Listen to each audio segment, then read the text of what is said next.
Hey, good morning.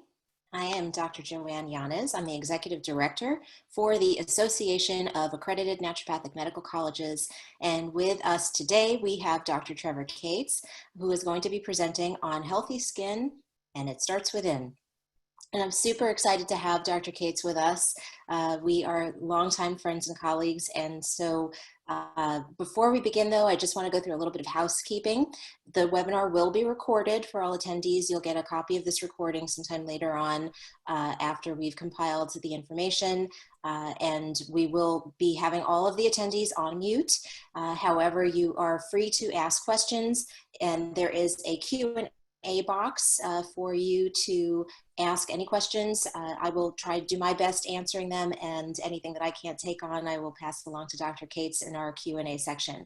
So with that, I'm going to introduce today's speaker. Dr. Trevor Cates is author of USA Today and Amazon bestselling book, Clean Skin Starts From Within. She's founder of the Spa Doctor Natural Skincare line and was the first woman licensed as a naturopathic doctor in California. She's currently in Park City, Utah, where she helps patients from around the world achieve naturally glowing skin. She's been featured on various TV shows, including The Doctors and Extra TV. She's also the host of the Spa Doctor Weekly podcast and her PBS special, Younger Skin from Within. She believes the key to healthy skin is inner and outer nourishment with natural and non-toxic ingredients. Dr. Cates is a graduate of National University of Natural Medicine. And so with that, I'm going to pause myself and make myself go away and turn over the presentation to Dr. Cates. Thank you so much for joining us. Thank you. It's so great to be here. I know that you all like to hear, you want me to share part of my story. So as far as how I got to naturopathic medicine, I had a lot of health challenges as a child. I had a lot of allergies. Much of that showed up on my skin, which is, was eczema, hives, a lot of different itchy rashes, mysterious itchy rashes that would appear. And my parents took me to see a lot of different types of specialists, different doctors, and everything just made me feel worse. I had adverse reactions, allergic reactions to the medications they put me on. And I just kept feeling worse. And I remember so well not only the physical discomfort I was feeling, but also how embarrassing it was to have skin issues. I didn't feel like a normal kid. I was so embarrassed by my skin. But thankfully, my parents didn't give up looking for answers, and they found a holistic practitioner they took me to, and it was the one thing that turned my health around. And I remember thinking at 11 years old, why wasn't this option presented in the beginning? Why did I have to go through all of this suffering to get to this solution? And so that's what instilled this passion in me early on. And I'm sure many of you have similar things where it's your own personal journey that leads you down the path. And I know that when I went to school, I graduated in 2000. It was a lot of the people that I attended school with, it was a similar thing. A lot of people at the time I went to school, it was a second career path. They ended up with health issues and then went back to school. But I know now a lot of people are going straight from undergrad into naturopathic medical school, which I love, because the sooner you get on this path, the easier it is. And then so much can open up as a result of this training. And I can tell you, if I were to do it all over again, I would absolutely go back to naturopathic medical school, even though certainly isn't without challenges here and there. Sometimes it can, be like, how am I going to do this? And people, especially when I went, people didn't know what a naturopathic doctor was. And so there were challenges with it, but I can tell you it's been such a rewarding path. And so when I focused on skin was really when a lot of things opened up for me. Now, not everybody needs a specialty. I think it's important when you start off to look at a lot of different options on how to help patients. But when you find your passion and find a niche, I think it really does help open up some opportunities. So when I started to focus on skin, I've been in practice for 20 years, but it really wasn't until, about 7 years ago that I started to focus on skin. and I was working at the Waldorf Astoria Spa in Park City, and I was the spa doctor. And a lot of my patients were, I was doing weight loss programs with patients. I was doing a 2-week weight loss program. And at the end of the program, they would say, Dr. Cates, I've lost weight. I feel great. But what really surprises me is my skin. I didn't know my skin could look this good. And of course, their skin issues were clearing up, but also just a healthier glow to their skin. And to me, because of my own personal journey and because of being a naturopathic doctor for those years prior to that, I wasn't surprised. I was surprised that they were surprised. So that's what made me realize that I wanted to focus on skin because it is our magic mirror. It's a great outer reflection of inner health. So that's why I wrote my book, Clean Skin from Within. And then my patients started asking me about natural skincare products. And because I couldn't find one that I not only was clean, but also effective, I dug into the research and created my own skincare line, which I launched about 5 years ago, and has been absolutely fantastic. So I will go ahead and dive in, though. I want to go ahead and dive into today's presentation, what you guys really want to know about. So again, like I just said, skin is our magic mirror. It gives us our body's largest organ. It's right on the surface of the body. You don't need special imaging equipment to see it. You just look in the mirror. So it's important to look at it and realizes that when there are imbalances, when there's redness, itchiness, dryness, eruptions, even premature aging and breakouts, anything less than glowing, vibrant skin, it can be a message that your body is trying to give you. Something internally is out of balance. So it's important to look at that. And of course, healthy skin is our largest organ. It provides protection, temperature regulation, helps maintain hydration. It's a very important organ, and it's constantly renewing and regenerating itself with the turnover. Now, one of the things that happens with skin is that the barrier function, that natural barrier function that it provides, can actually break down, and we can develop something that's now being called leaky skin. You've probably heard of leaky gut, and leaky skin is similar to leaky gut in that barrier function breaks down. So that makes the skin more susceptible to imbalances in the skin microbiome, more likely to have eruptions, breakouts, especially things like eczema and irritated, inflamed skin. And so then we have to do things to help support the skin, both from the inside out and on the outside. This is really key. This was something that both inside and outside approach is what a lot of practitioners miss out on when they're treating skin issues, and why a lot of people end up seeing me after they've seen other practitioners. They come in to see me because they know I focus on skin. They come see me because they got maybe a lot of their health issues under control. They got maybe 50% better, 60% better. But until you really address the root causes and you come from an inside approach as well as what you're putting on the skin, that's when the magic happens, when people can really experience the recovery of something like leaky skin. So again, root causes are so important, and we talk about them all the time in naturopathic medicine. And the skin is what I have found to be the 6 main root causes behind skin problems. Now, when you look at this list of root causes, you know that these are related to so many health conditions. And that is part of the key here, is that when someone has a skin issue, they most likely have other health issues going on. It's usually not just the skin, unless you're treating a child. The great thing about pediatrics, that I used to focus a lot on pediatrics when I was in Santa Barbara, is that kids typically tend to be a little bit simpler. And so if you see a skin issue, you can treat it naturopathically and hopefully avoid things like asthma, autoimmune disease, things like that tend to happen down the road if those root causes are not addressed early on. But many of us see adults, and so there are lots of layers. And I'm going to go through these slides pretty quickly because I want to share a case study with you all that I actually wrote it was actually the feature in the Townsend letter in April. And so I want to share some of that with you to help kind of bring all this together. So inflammation, oxidative damage, hormonal imbalances, blood sugar issues, nutritional deficiencies, microbiome disturbances, these are all the big root causes behind skin issues. So it's important when you're looking at a naturopathic approach to look at how we can address these. One of the things that's come out more and more in the research is about the skin microbiota, the skin microbiome. And there's been a lot of talk about the gut microbiome and more attention more recently about the skin microbiome and really other microbiota around the body, and how they're interconnected and how they're similar, but also very different.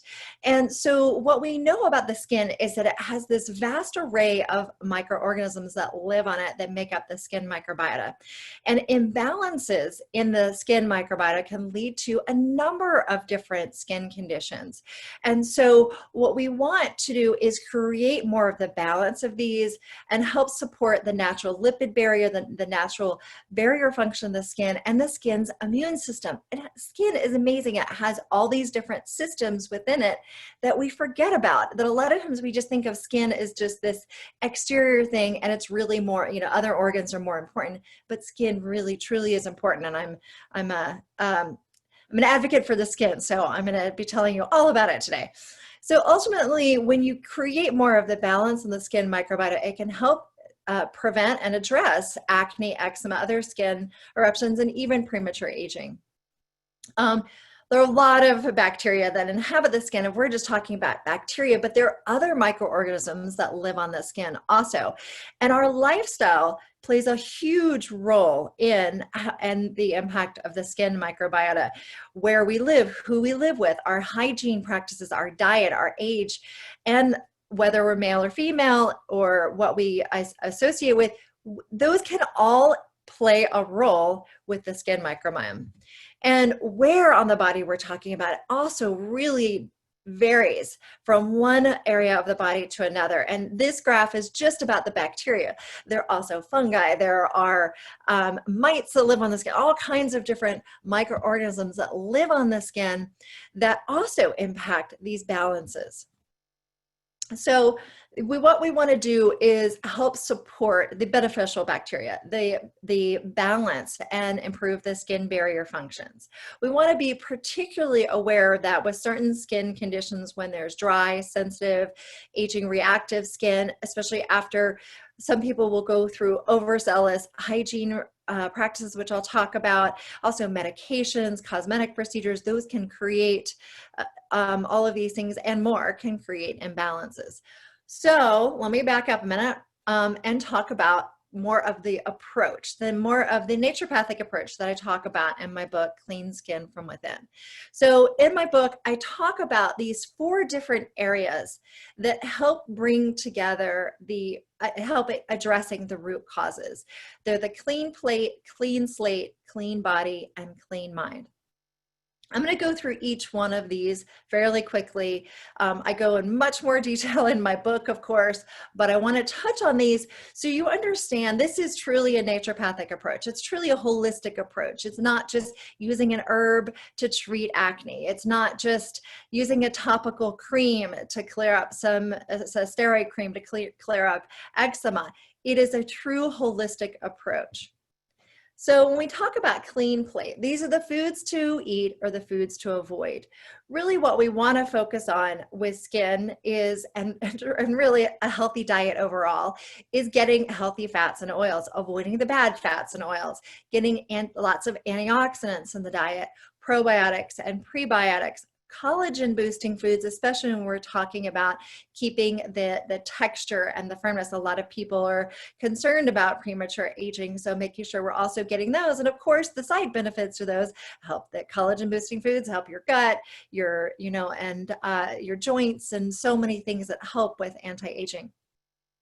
Cleansing and anti-inflammatory foods are also important, especially for people who currently have skin issues. So some of the top trigger foods, and I talk about 10 different ones in my book that I actually have people avoid during the 2-week program, but 3 of them, which I'm sure don't surprise you, are sugar, dairy, and gluten. And I'm sure many people talk to you about, you've heard from many people, experts, about how these are big trigger foods. So I probably don't need to go into a lot of detail about why these are big trigger foods, because they're probably not a surprise.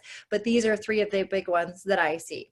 But it's not just about what you avoid, it's also what you do eat. So you definitely want to focus on the foods that help nourish your skin from the inside out. And that includes feeding the gut microbiome, because we know this amazing gut-skin connection. When you help support a healthy gut microbiome, you can help support the skin microbiome. Now, naturopathic doctors have been saying this for as long as we've been naturopathic doctors, of talking about the importance of the gut and skin and helping the skin and the gut and overall health. And now the research is actually lining up and supporting that. So it's a very exciting time for the skin microbiome to get its time in the world, to understand that gut microbiome impacts the skin microbiome. So that means a lot of it comes from the diet, getting fiber-rich foods, prebiotic foods like dandelion greens, garlic, onions, leeks, chicory, and also broccoli has been another one that has gotten some great feedback on helping support the gut microbiome. Also, there are the fermented vegetables like kimchi, sauerkraut, and so I know I'm going through these quickly, but as you can see, when it comes to food, a lot of the things that help support the skin are going to help overall health. So that's why when people do this, it's not like, you know, what they're typically used to, going in to see a dermatologist where they're given an antibiotic or a topical steroid. And believe me, I know all this because I went through it because of all my skin issues when I was younger. But there's side effects and problems with all those. And certainly when people are in their skin is in a really bad state, an integrative approach, we're using a little bit of both. You're using a naturopathic approach along with some pharmaceutical support can help get things under control. But so often we're quick to go to the medications before realizing the healing powers of food, and that so much can be helped there. So it's an important place to start. There's also the clean slate part. So that is what you're putting on your skin. And so you want to avoid toxic ingredients and replace with nourishing ones. Just like you're doing with the foods, you want to do this with skincare products. This is a picture of me when I was really little. I lived on a farm and loved to roll in the mud, apparently. So I was supporting my skin microbiome. So one of the things that the research tells us about the skin and the skin microbiome is the pH of the skin. A lot of people aren't aware of this. Even many naturopathic doctors that I've talked to aren't aware of the natural mild acidity of the skin, that the pH of the skin does better when it's in this mildly acidic state. And not only does it help with skin hydration, but also helps with the skin tone, aging of skin, and that when we have our skin in a more acidic state of the 4 to 4.5, it keeps it more of a better environment for the healthy skin microbiome to flourish. So it's kind of like, like doing prebiotics, or creating that environment for the skin. You want to help it create a natural environment for the microbiome to flourish. Now, when it's totally out of balance, you still have to provide some extra support. But once you do get it into balance, this is truly important. So even if you have healthy skin right now, this is important to help maintain healthy skin. And then it's also important to get it back into a state of balance. So many of the topical products we use have a pH of 5.5 or higher. Now, if you want to know how to test these, you can simply get pH strips and test your skincare products. The only thing is that if it's 100% oil, of course, if you want a little chemistry lesson, you can't test the pH of oils because there's no water in it. You need water in a product to test the pH. But any other skincare products that you can test the pH, if it's 5.5 or higher, if it's higher than 5.5 in particular, whether it's a body or face product, it's going to be too high for your skin's natural mild acidity. Even water has a pH of 7 to 8, which is too high for skin. It's too alkaline. So we want to use products that have that are in more of the 4.6 to 5 pH range, especially for the face, but certainly below the 5.5. And we also don't want it to be too acidic because that also could be harmful for the skin. And this was something that I didn't learn about until I started doing research on the skin and skin microbiome, and why most skincare products, even the natural skincare products out there, weren't working for my patients. And that's what led me to create my own skincare line, because I carefully design each step, even the cleanser, which is hard to do because cleansers typically have a foaming kind of texture to them. That means they have a high pH usually. So you have to use more of the oil-based cleansers. And so using even cleansers that have this mild acidity is going to help the skin. And it made so much sense to me because when I was a kid, every time I would take a shower or take a bath, I would get out and I would just be itching like crazy. I was miserable. And I drove my mom crazy, I'm sure, because I would just be screaming because I was itching all over. But that's because she was putting me in a bubble bath with these high pH soaps. And then the water itself was irritating my skin. And if only I had known then about this mild acidity and the benefits of an oil-based cleanser, I probably could have saved myself from a lot of suffering. So the other big thing about skincare products is they're often full of harmful ingredients.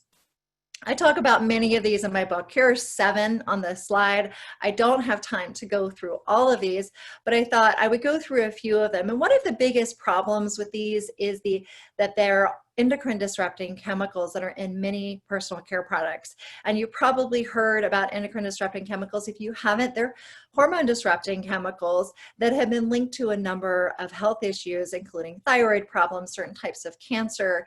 And they exist a lot in our environment, in our air, water, food, and personal care products. So what we want to do is we want to reduce our total exposure to these, and personal care products are one of the easiest ways to just cut them out. So you and your patients won't need to have this extra exposure. So fragrance is a big one. There are endocrine disrupting chemicals like DEP in fragrance. So many personal care products contain fragrance, whereas you can use like essential oils and things like that instead, or go fragrance free. Parabens, you've probably heard that those, the xenoestrogenic properties of parabens and the need to avoid those. Oxybenzone is one of the sunscreen ingredients that we used to see a lot more of, but now a lot of companies are starting to eliminate these, partly because it's banned in Hawaii because of the damage it also is causing to the reefs, but it's also one of these endocrine disrupting chemicals. So when it comes to skincare, the 3 keys that I always talk about are that 1, it's clean and non-toxic. 2, that is formulated with natural actives. Now, you've probably heard a lot about the importance with supplements, but the quality of the individual nutrients and the form and where the different herbs and nutrients come from, it's also important in skincare products. And so many companies, even the natural skincare companies out there, they're cutting corners, they're trying to cut costs. There's very little FDA regulations in the personal care, skincare industry. So with my company, one of the things I wanted to do is I wanted to make sure I got the best herbal ingredients, the best essential oils, the most active and best form of CoQ10 for your skin, the best form of vitamin E for your skin. All of those types of things are important. They make a difference. Your skin is absorptive, especially when you have that leaky skin. Your skin needs these natural actives. The third thing is, as I mentioned, the natural mild acidity of skincare products is also important. And having a good skincare routine. A lot of times I hear people that are more naturally inclined, they'll say, oh, I just rinse my face with water and I use coconut oil and I'm avoiding toxic ingredients. And I say, that's great. Fantastic. I'm so glad that you're avoiding these endocrine disrupting chemicals and so many of the harmful ingredients in personal care products. However, you're also missing an opportunity to take your skin to the next step. And that is when you are avoiding that benefit that you can get from the natural mild acidity and skincare products and some of these natural actives actually help regenerate your skin on the outside. you're actually missing out on an opportunity. So something to think about if you have a very actually oversimplified your skincare routine, whereas most people are in the US especially women overcomplicate their skincare system, their skincare routine. There is a balance in between. And what I wanted to create was something that was simple, but also very effective and natural. So it's important to, I recommend doing a routine twice a day, both morning and night. So the next aspect of the clean skin from within approach is clean body. And that means reducing your total exposure to environmental toxins, especially those endocrine disrupting chemicals in your water, your food, your homes, your work environment, and improving your body's detoxification pathways. This is so important. We know the liver, the kidneys, the lymphatic system, and the skin are all part of our detoxification system, and we need that working properly to be healthy. Exercise is an important part of this. There's so many benefits to exercise and movement, and it helps with so many aspects, as well as helping with detoxification and helping with healthy aging benefits. The last part of the clean skin from within approach is the clean mind. And of course, we don't want to forget this, but so many people do, especially practitioners, because we, as naturopathic doctors, we're busy talking about diet and we're talking about supplements and lab tests and all of these things. Sometimes we forget to talk about the clean mind part, which is stress management, mindfulness practices. This is really important for skin issues because skin problems stress us out. We are embarrassed by our skin issues. They irritate us, they're itchy or they're inflamed, they're bothering us, so they stress us out. But then stress makes the problem worse because these elevated cortisol levels create more inflammation in the body. So we definitely want to do something every day that helps with stress management and encouraging our patients to include these, even if it's simply taking 5 minutes to take deep breaths. I probably need to do that right now because I'm speeding through all of this and forgetting to breathe. Okay, so here are the 6 practices I talk about in my book. Find the ones that are meaningful to you and start incorporating them if you're not already. And also remembering that your skin is a tool, and a lot of times we beat ourselves up about skin issues. We look in the mirror and we're angry, we're mad that we're breaking out, that we're aging faster than we thought we would be. But remember, try to turn it around and be grateful for your skin and give yourself some compliments. It's amazing what will happen when you do that. And enjoy your skincare routine. This was something that I didn't really think about until I started creating my own skincare line.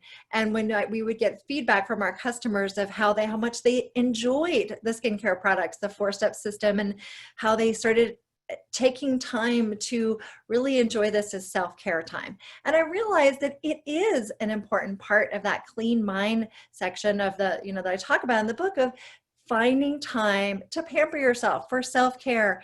It's not selfish, it is helpful. And I think it's important for us to remember to remind our patients of that too. So going back to these root causes, I always want to go back to that because this is what we're looking for. As naturopathic doctors, we're trying to solve a mystery. What are the big root causes? I started to find certain patterns in my patients. And so I took the root causes and I redefined skin types, because I realized the typical dry, oily, mature, sensitive, those types of skin types weren't helpful when it comes to a naturopathic approach. So I started to see patterns, and I gave all of the skin types people's names, they're not really patient names, but they're people's names, because I see my patients as people, not just a skin issue. So they're Amber, Olivia, Sage, Emmett, and Heath. And each one of these has a few of these 6 root causes associated with them. So because not everybody has all 6 root causes. So with these patterns I started to see, and I share about this in my book, and I actually created an online quiz that you can find at theskinquiz.com, where people just answer some questions, and I share with them which of these different skin types they might be, what is their primary skin type, and then provide some general support. Now, of course, this isn't like going to see a naturopathic doctor, but it's oftentimes a great starting place for people to start to feel like they have a handle more on their health and start to be more of the CEO of their health and be more in charge. And then I always tell them, I talk about it in my book and my podcast, and whenever I speak, I always remind people this is a starting place, but go find a naturopathic doctor to help you really hone in, especially if you have chronic skin issues that aren't clearing up. If you do the 2-week program in my book, Clean Skin from Within, and you're not getting better, go see a naturopathic doctor because they can do some testing to help figure out what's really going on. And then I always want to remind people, you want to look at this holistically. Again, I've told you about the 4 different areas, but you want to remind people it's not just about a 2-week program or a weekend getaway or something to reset their health. It's really a lifelong healthy habits choice that they need to make. So help setting them up for success. And what I found is that the 2-week program that I lead people through is a great reset. And then when people get through the end of the 2 weeks, they feel so much better that they want to keep going. They don't crave sugar as much. They don't crave caffeine. They realize that the impact that alcohol and these different things were having on their health. And they realize maybe they can do with little or none of these substances that they were becoming so used to in their life. So I want to, before I go on about my future plans and stuff, Joanne, do I have time to share a case study still? You bet. Awesome. Okay. So this was, if you all get the Townsend letter, this was, I was on the cover of April 2020 issue, and the whole case is in here, so you can read more about it in depth. But I wanted to talk about it because it helps you understand from a naturopathic perspective how to address a skin condition.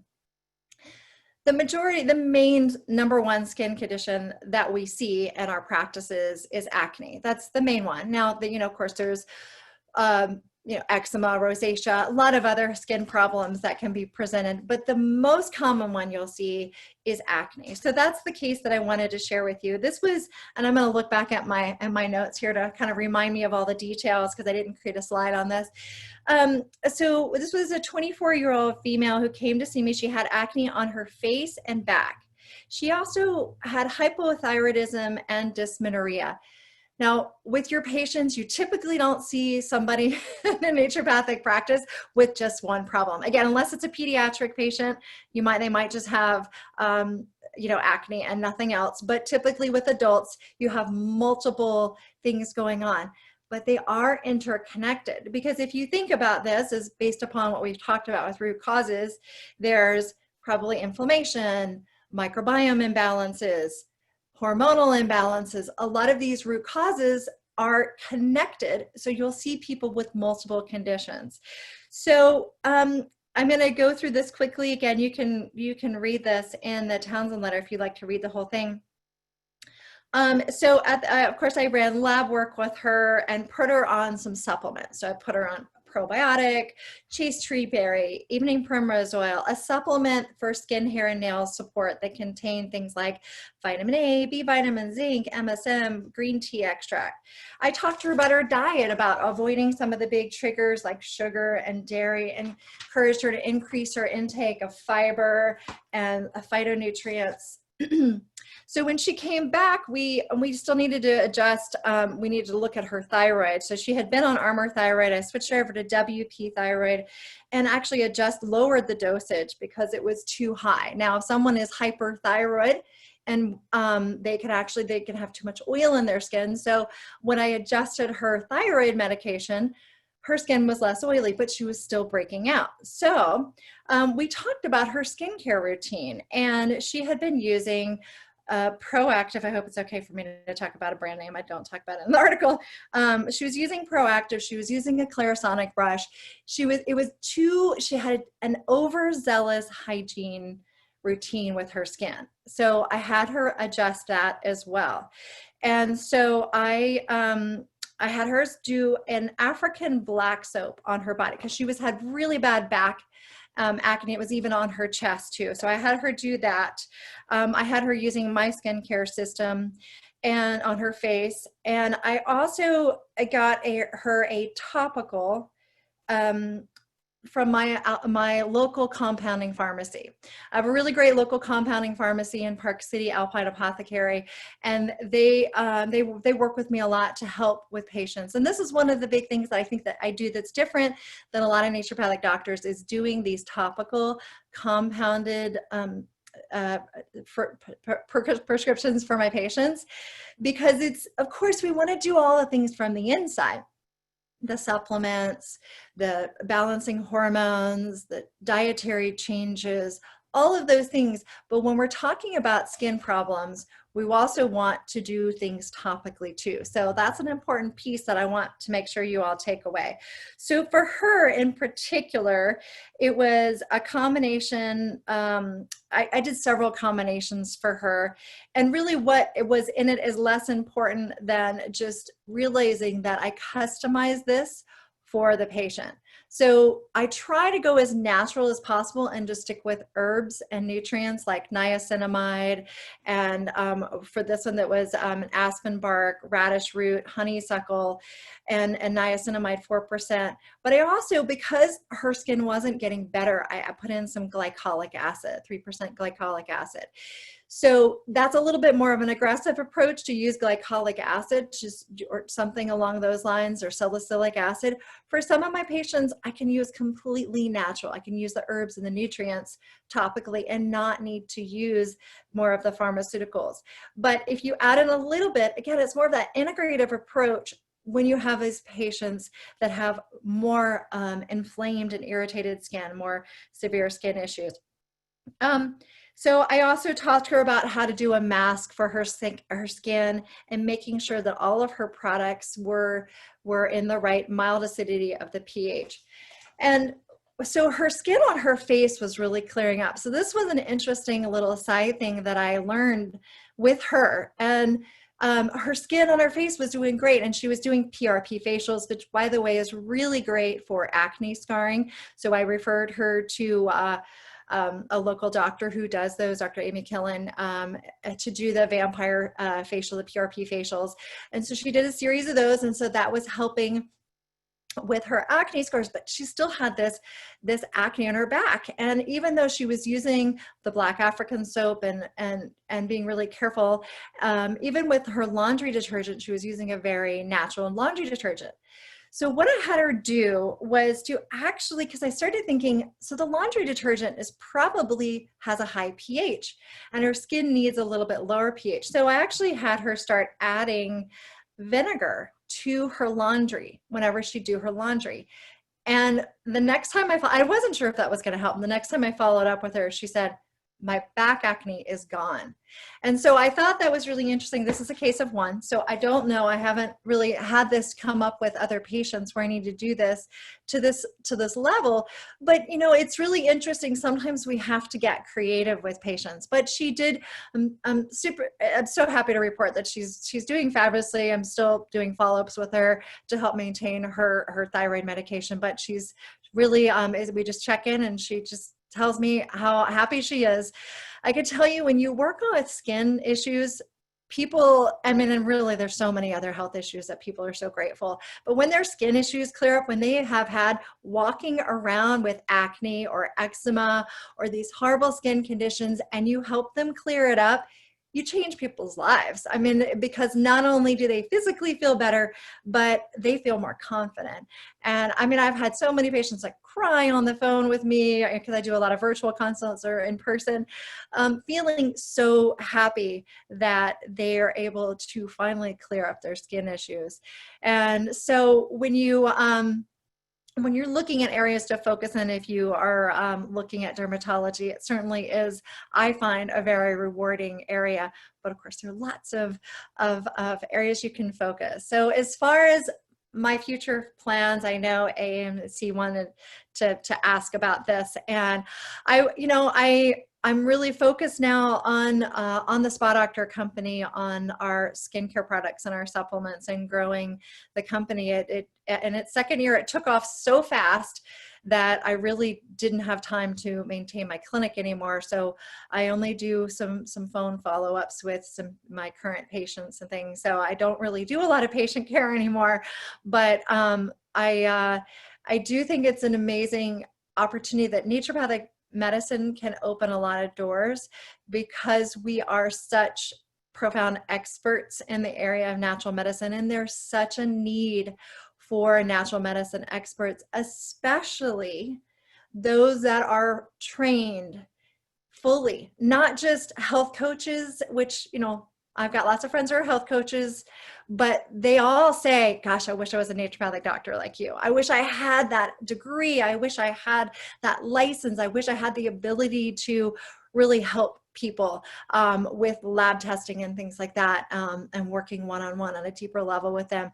So I do want you to know that I think naturopathic medicine, the education you receive, the training, the clinical experience that you get is not like anything else. And I talk to people all the time in the health and wellness field. As I mentioned, health coaches. I also talk to medical doctors who often say, gosh, I wish if I could do it over again, I'd just gone to naturopathic medical school instead of having to do their medical degree and then go on to study functional medicine. It's a much longer path. And there's something that happened for me when I was in naturopathic medical school. The fact that my teachers were, a lot of them were naturopathic doctors. Everything that they taught, there was a slant towards more of an integrative approach in it. So that foundation that I got was always in that more integrative approach. And so what I found with a lot of medical doctors, they said they kind of had to unlearn some of the things that they learned in order to have an integrative approach, if that makes sense. So, looking back 20 years later, I guess I just, I'm so grateful that I had this opportunity. And I also want to express a little gratitude for my father, who encouraged me to be on this path. He passed away a couple years ago, but he was my biggest cheerleader. Okay, I'm done. Any questions? Thank you so much. Yes, so we have contact information for Dr. Cates up here, as well as the company that she was speaking about. And if you could just go to the next slide really quickly, I want to let folks know about upcoming events. So AANMC hosts free events like this one every month. And next month, we're going to be talking about sleep and the importance of really good quality sleep. The month after that, we'll be talking about depression. So I hope that you can join us at our future events. And if you have any additional questions, you can contact us always at AANMC.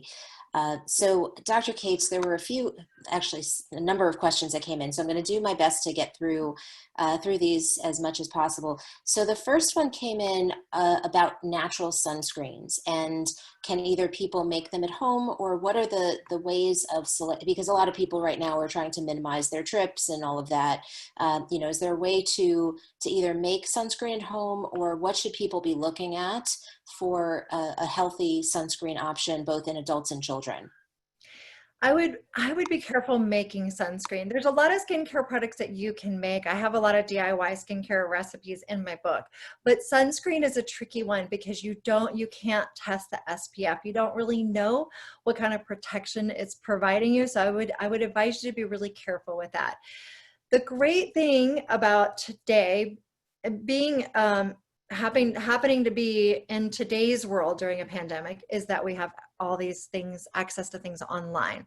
So there are lots of natural sunscreens that you can order online just to be shipped to you, so you don't have to go out and get them. So I would really encourage you to look for a zinc oxide based sunscreen, and avoid the chemical sunscreens as much as possible. Now, if you go with the chemical sunscreens, definitely avoid oxybenzone. Some of the other ingredients aren't as bad, but I really prefer people to go with the zinc oxide. That seems to be the safest version. And of course, I'm a big fan of the sun, and I'm outdoors a lot. I live in Park City. I'm wake surfing, skiing, mountain biking, trail running, doing all of that, and camping, and love all of that.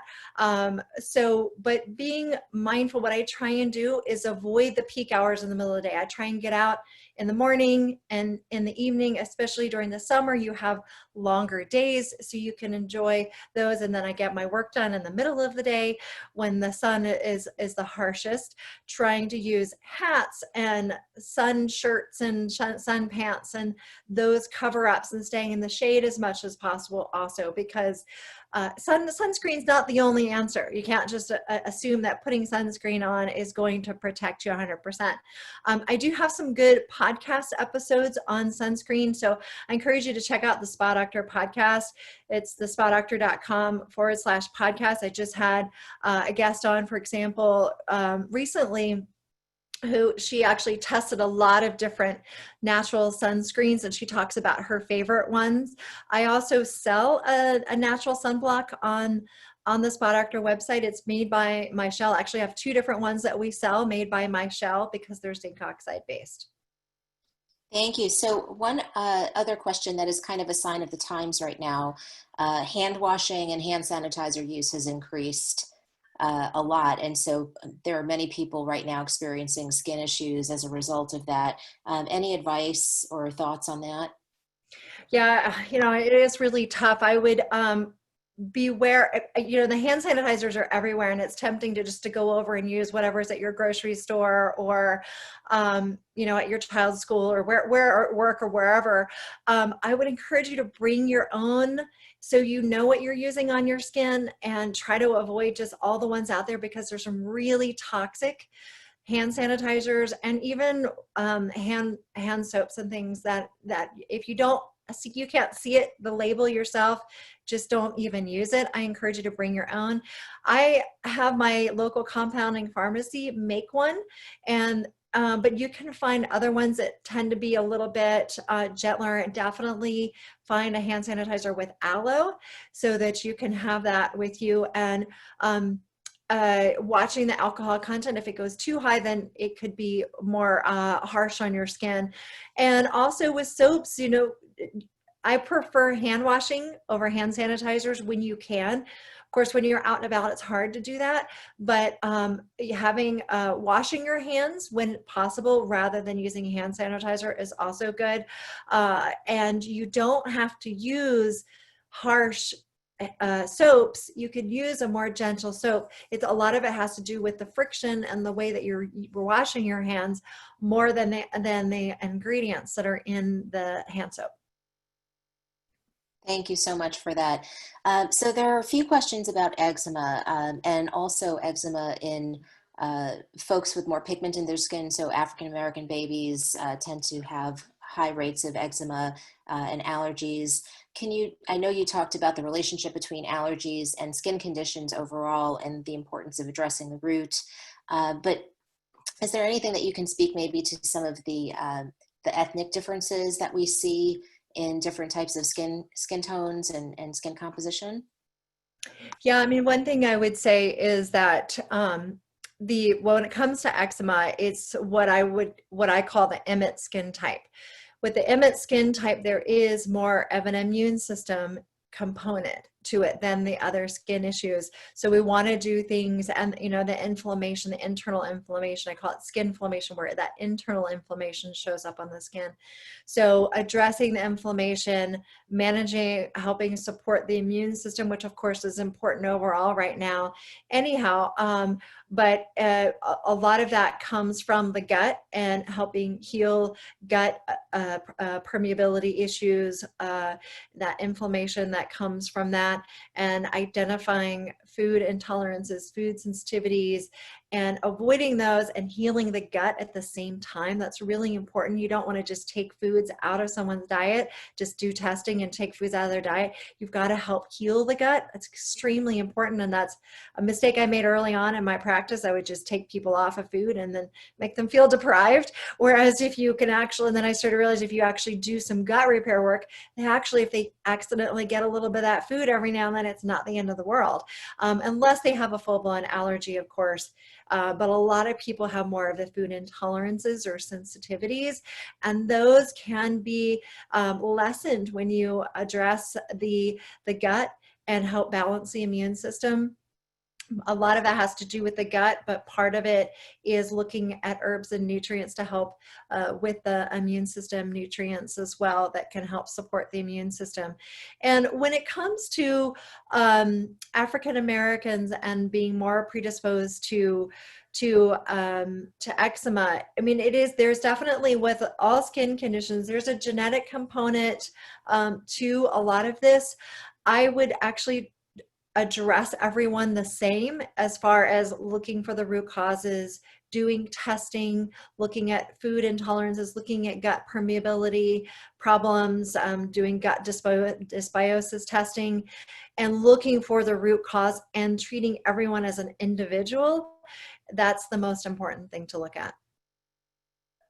Thank you so much. You discussed pH earlier, and the pH of the skin normally being, at least healthy skin, being a bit on the acidic level.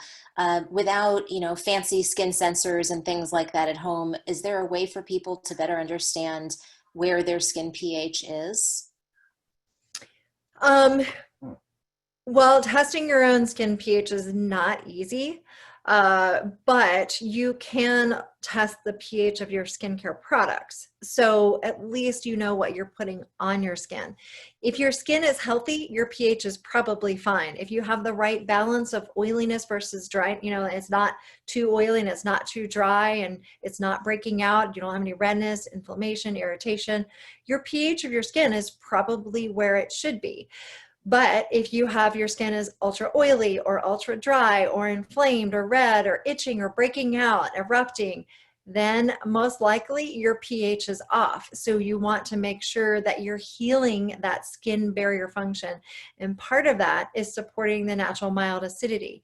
So it also has to do with, it's not just the level of the pH, but also the hydration of the skin. So using some plant-based oils instead of mineral oil-based products, those kinds of things are also important. Thank you so much.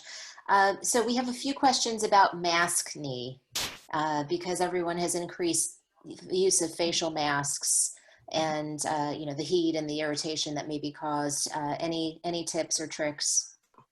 Yeah, it's definitely challenging.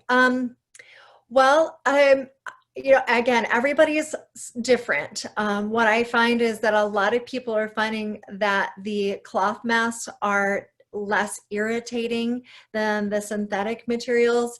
But depending upon what your risk level is, there was a study looking at some of the more surgical masks providing more protection. So depending upon your level of exposure, you might want more of the surgical mask. So, but what I would say is, whenever you get a chance to give your skin a break, whenever you can, take off your mask, just like you would take a break to take some deep breaths and make sure that you're getting well oxygenated after wearing a mask. And I've actually been encouraging people to do their skincare routine a third time if they have extended use of the mask. So if you can, in the middle of the day, using a good skincare routine that helps clear up your skin, using a good cleanser that doesn't strip the skin but helps support the skin, restores that mild acidity, and that can be another good thing to do if you can take that break in the middle of the day if you're having to wear a mask a long time,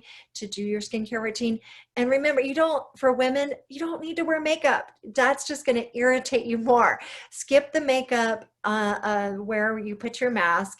And so that's just one less thing that your skin has as an interfering factor. Thank you so much.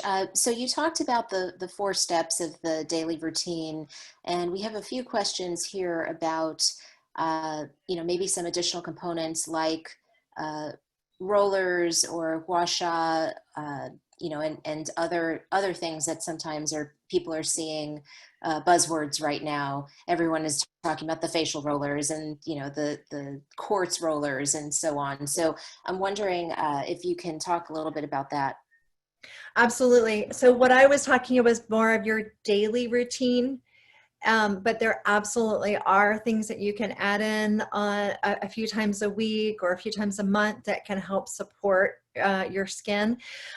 Gua Sha is a great tool. I think it's fantastic for helping with circulation, lymph flow. It's very relaxing as well. And so I think it's fantastic tool. We are incorporating, we're doing a new training for estheticians on the Spa Doctor Signature Facial, including a facial Tation tool, which is Japanese acupuncture tool. Actually, one of my colleagues, Dr. Ellery Nagy, is she hand makes them, so we're using her Tation tool in our treatment protocols. So I also think that's a great tool. We also have a facial exfoliant, a pearl and rose petal facial exfoliant. It's a gentle exfoliation, which I think is really key. People oftentimes over exfoliate. I'm not a big fan of the Clarisonic brushes, the deep exfoliating on the face, because our skin is much more delicate than we realize, especially when we talk about more of a regular techniques. Now, if someone wants to go and get microdermabrasion occasionally, it can be helpful, but you've got to restore the skin back and not to be overzealous with the exfoliation, especially with home care. And so I think people tend to overdo it. So our exfoliant has cultured pearl that we grind up into the consistency of fine sand. And what people realize with using that is that it's effective to exfoliate without being damaging to the skin, without over exfoliating. Remember, you've got this skin barrier function. You don't want to break it down. And so you might notice initially that your skin feels really smooth after some of these more intensive exfoliating procedures. But it over time, it can create more imbalances in the skin microbiome. So think about not only what's going to help you right now, but what's going to keep your skin healthy long term. So that's one of the things. So even with our exfoliant, I remind people you don't have to rub it in really hard. Just gentle exfoliation is all you need a few times a week. People tend to overdo it. Like I said, I'm a big fan of PRP facials. I think those are great. Again, nothing should be overdone. A little bit. You could do 3 treatments with a really good practitioner, and that's fantastic. I know it's not as easy to get in right now to do procedures or even to perform these procedures as a doctor. So a lot of people are asking me about the derma rollers that people use at home. I want to caution on the home use, because a lot of the ones that are made for home use are tiny, tiny little needles that may not make a huge impact on the skin. But then if you start to go with the larger needles, then and you're doing it on yourself, and you're not experienced with using these, you could overdo it. So it's really about being smart about it. I definitely think that there is benefit to microneedling. I prefer it with the PRP, doing a PRP facial with it. I think there's more benefit. Yes, you can get some improvement with microneedling, but with the PRP, it has that extra component to it. And then as I've had Dr. Amy Killen on my podcast, that's a great episode to watch. She's a wealth of information. She talks really fast, so you might want to get the transcript from her from the podcast. But she talks about also stem cells as well, and other things that are coming along, exosomes. There are some really great procedures that I encourage you to look at if you're going to naturopathic medical school, to consider some of these trainings, because I think there's a lot of great treatment available for that. Thank you so much. We're just about wrapping up. Dr. Cates, can you put your contact information slide back up again? Oh, I went the other way. That's okay. It won't go back. Oh, no? There it goes. There we are. Perfect. Yeah. Well, we are just about out of time, and I want to give you just, one last question. What is the single most important thing you think people should be mindful of when it comes to skin and their skin routines? Well, I think it's important to realize your skin gives you messages and that they're unique to you that might not be the same as everybody else. So be aware of your skin, look for skin changes because that's an early warning sign that it could just be something simple with your diet, your lifestyle that needs some adjusting, or it could be something just to keep an eye on. But your skin gives you really valuable messages, and pay attention to it rather than just trying to suppress it or cover up. Thank you so very much. That was really, really a wonderful uh, presentation today. And I'm sorry for those of you who did not get your questions answered during the course of the webinar. This is obviously a very hot topic for a lot of people here today. And with that, we will conclude our webinar. Again, just a sincere thank you to Dr. Cates for joining us today. And I appreciate all of the information that you shared. Thankful for that. And for those of you who joined, I hope that you found this helpful, and I hope that to see you again on one of our future webinars. So with that, we're going to wrap up for the day, and we'll be sending out a recording in the near future. Thank you. Thank you.